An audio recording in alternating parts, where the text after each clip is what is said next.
Magandang araw po, welcome po sa aking channel, Love9 TV. Patalasasan po, meron po ba kayong mga properties na napapabayaan or non-performing assets? Plan nyo ibenta, pero wala kayong oras sa pagbenta nito. Kung ito'y pagkakatiwala nyo po sa amin, tawag lang po kayo sa aking numero, usap po tayo, gawin ko po ng video for free. Yes, libre po, wala po kayong babayaran. Tutulungan pa namin kayong mabenta ang inyong property. Kami na po bala sa marketing, sa boosting or paid ads. Even sa tripping, hindi na po kayo mapapagod sa pag-entertain ng mga buyers. Kami na po bala sa lahat. Tawag lang po kayo. Nandito po tayo ngayon sa Tagaytay kung saan meron po tayong bagong video presentation. Isang residential property na may lot area 216 square meters. May floor area po ito na 300 square meters. Ito po'y fully furnished. Halos bago pa po ito at hindi naman natirahan ni owner, gawa ng nasa Amerika po sila lagi. Ito po yung garahe, naka-tile flooring, maayos naman ang pintura ng ceiling at wall. Sa dulo po ay may access door papunta sa service area. At mula naman po dito sa garahe, ito naman po yung main door.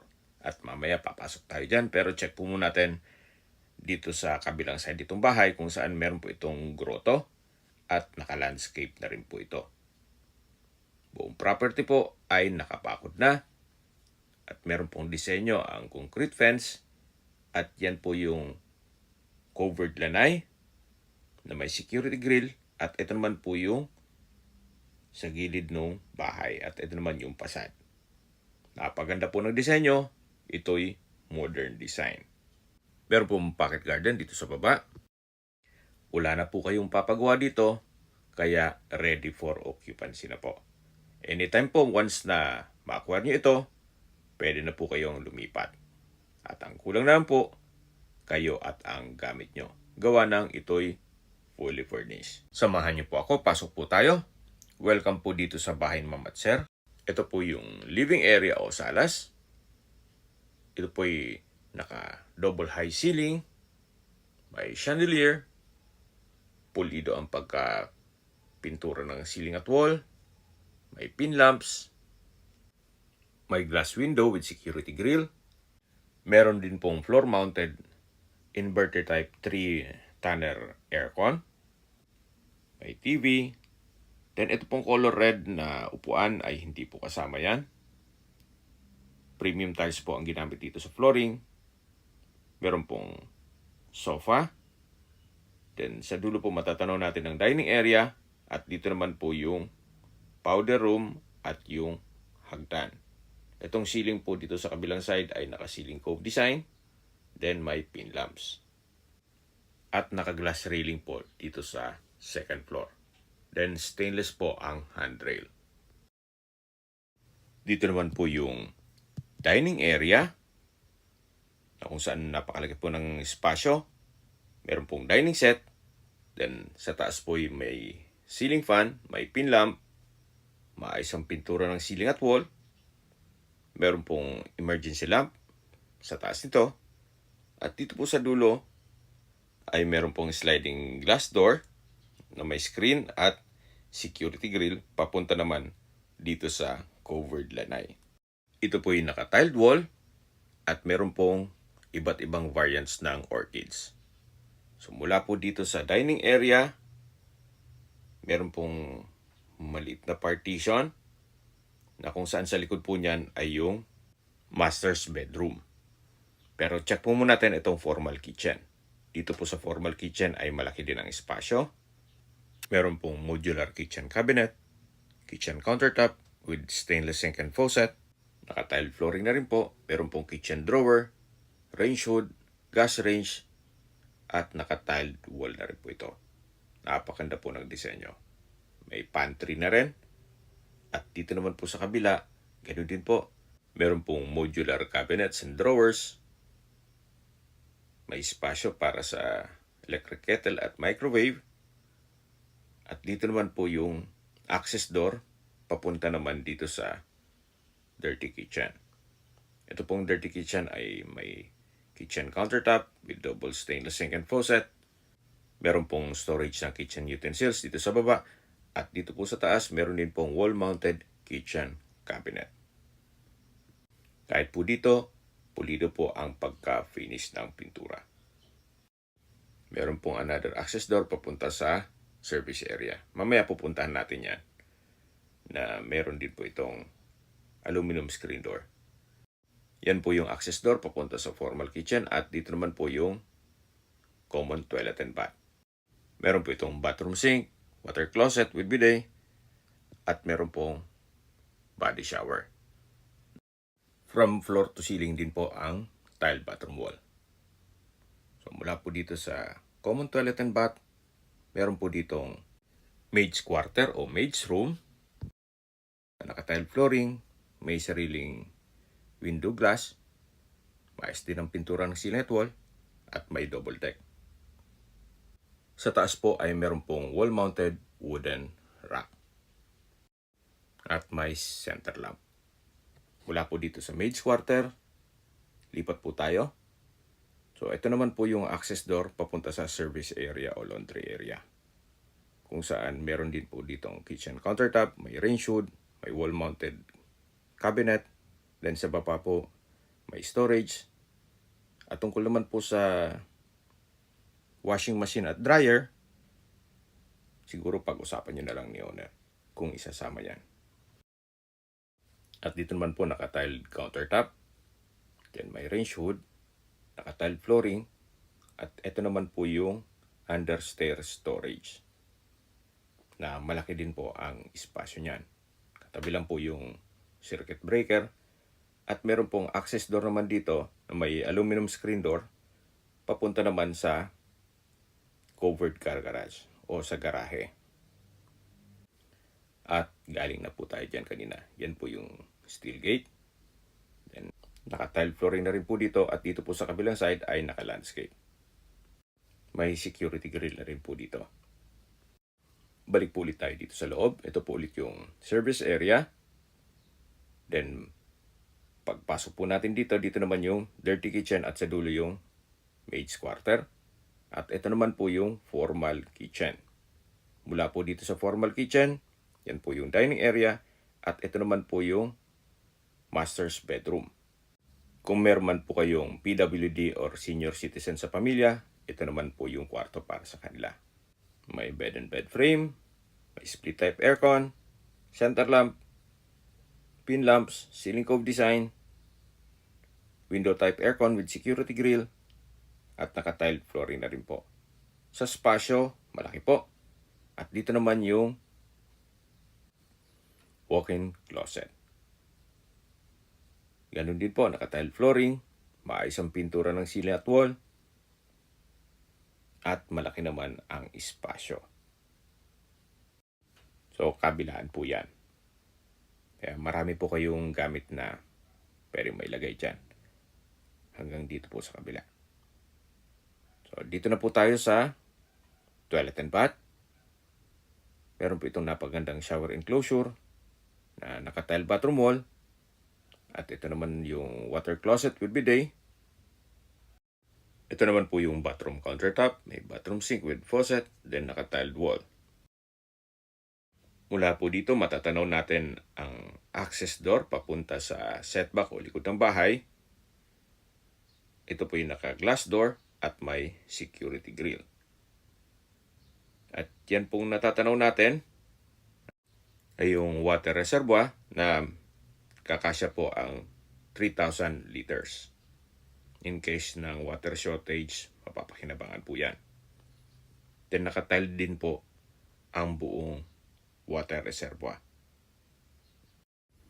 Babalik po ulit tayo dito sa loob ng toilet and bath dito sa master's bedroom. Ito po ulit yung walk-in closet at ito naman yung bedroom. Napakaganda po. Lalabas po tayo. So ito po ulit yung partition na katabi lang ng dining area. At ito naman yung access door papunta dito sa covered lanay na napresent ko na po kanina. At yung sa dulo po, yan naman daan papunta sa harapan ng bahay. So balik po ulit tayo dito sa loob. Yan po yung formal kitchen na na-present ko na rin. At dito naman po yung dining at living area. So mula po dito sa hagdan, at mamaya aakyat tayo dyan, pakita ko muna sa inyo yung powder room. Napaganda po nitong disenyo nitong pintuan. Naka wooden and glass door. Sliding po yan. Dito naman po ay may bathroom sink, may water closet with bidet, naka-tile bathroom wall, at may bathroom window. Napaganda po ng disenyo nitong tile bathroom wall. Labas po tayo para akyat na tayo dito sa second floor. Ito pong hagdan ay naka-wooden staircase, glass railing, at stainless handrail. Pero po itong staircase window with security grill, may wooden rack sa kanto, at ito pong staircase wall ay pulido ang pagkapintura.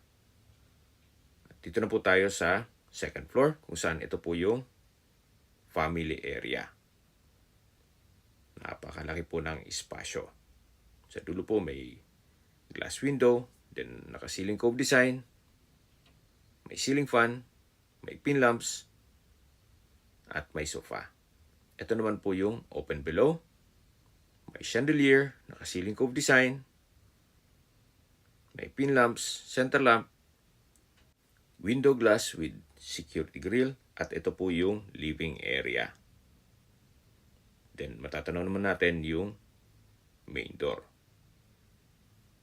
Napakaaliwalas po, napakaganda ng disenyo nitong property. At mula po dito may access door na may aluminum screen door papunta naman sa balkonahe o terrace, kung saan napakalaki po ng espasyo. Naka-tile flooring, glass railing, at stainless handrail. Mula po dito, matatanaw nyo ang mga magiging kapitbahay, kung saan napakatahimik din po ng lugar. At mas maganda po ang view mamaya pag nasa view deck po tayo. Yan po yung fasad. Napaganda po ng disenyo, modern design. At ito po ay owner's build, kaya hindi po tinipid. Meron pong brickstone design dito sa wall. Then may wall lamp. At mula naman po dito, matatanaw natin yung grotto at pocket garden.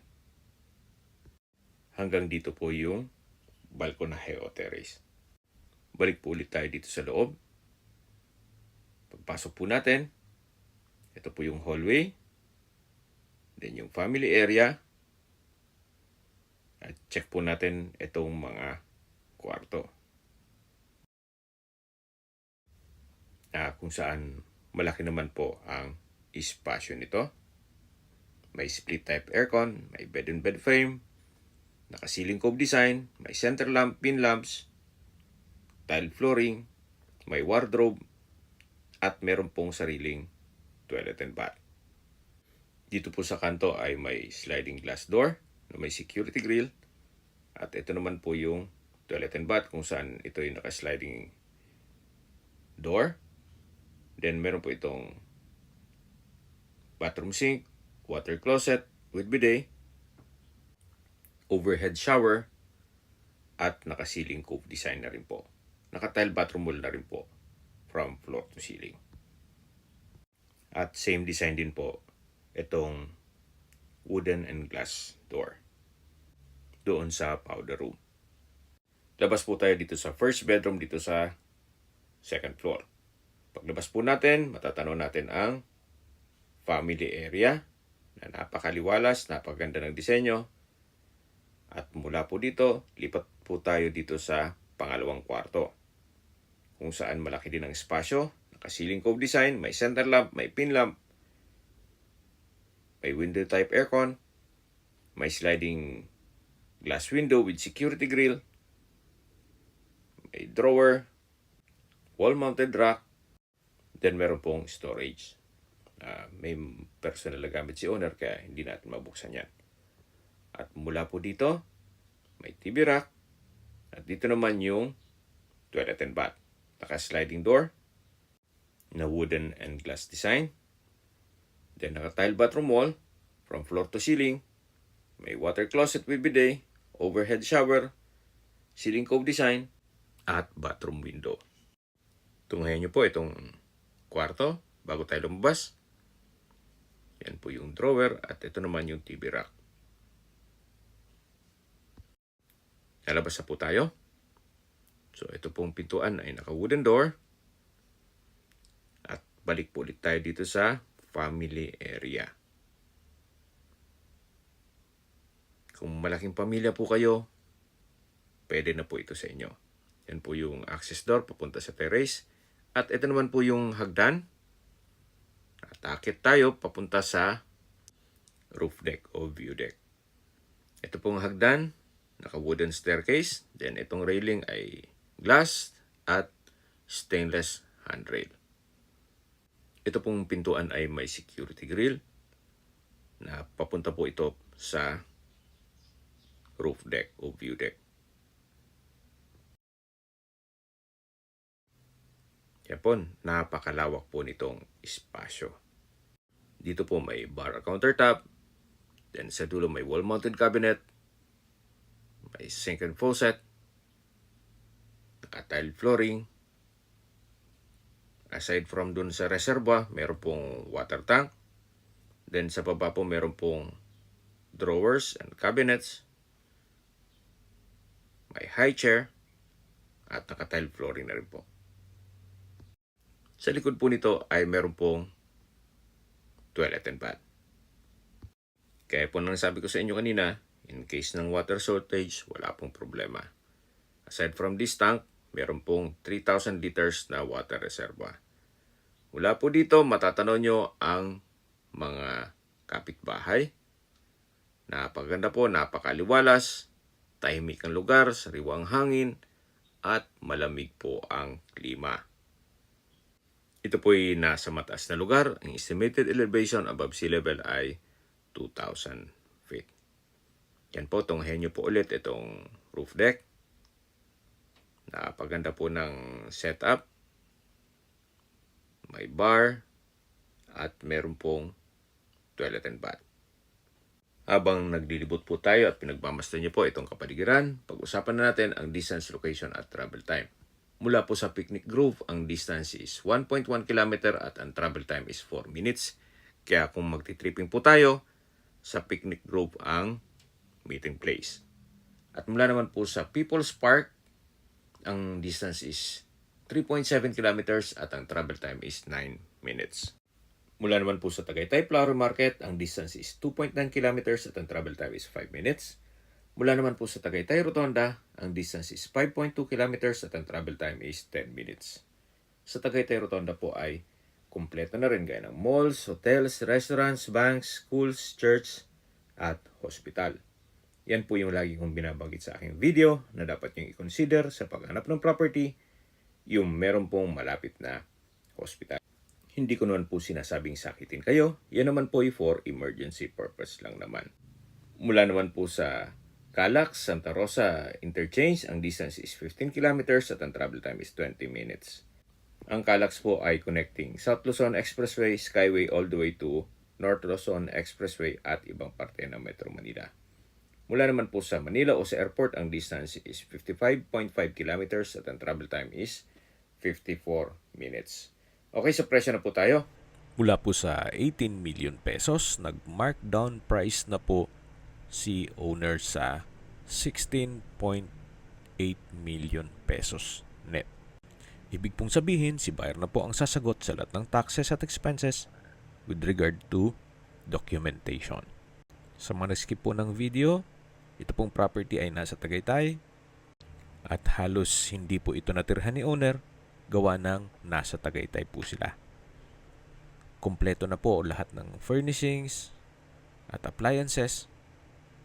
Kaya, ang kulang na lang po dito, kayo at ang gamit nyo. Opo, ito po'y fully furnished at fully fenced. Titulado, buhay po ang may-ari, kaya wala po kayong maging problema sa documentation o sa transfer ng title. nasa likod na parte na tayo ng bahay kung saan makita nyo naman ito po'y well-maintained. Wala po kayong ipapagawa dito. Ready for occupancy. Kung may mga katanungan po kayo, tawag lang po kayo sa aking numero. At sa mga kababayan naman natin nasa ibang bansa, meron po akong WhatsApp, Viber, at Telegram. Same number lang po, 0917-316-3399. Sa mga nagtatanong naman po ng aming Facebook, meron po aming Facebook page na Nov9TV at Facebook Real Video. Meron din pong TikTok at Instagram. May ibang YouTube channel po kami, the Nov9TV channel, Nov9TV Listings, Nov9TV On The Spot, Nov9TV Updates, at Nov9TV House Rental. Sana po naibigyan nyo ang video presentation. Paki-like and subscribe na lang po sa aking channel para ma-update din po kayo sa aking future listings. Kung sakali po hanap nyo yung mas malaking sukat ng lupa, meron din po kami ibang listings na pwede nyong pagpilian. Huwag po kayong mag-atubiling tumawag sa amin. Then, let us know your budget para malaman namin kung anong property pwede naming ilog sa inyo. Sa lahat pong viewers, subscriber at nagtiwala po sa amin, salamat po sa suporta. Ingat po kayo lagi at yung pamilya. Maraming salamat po.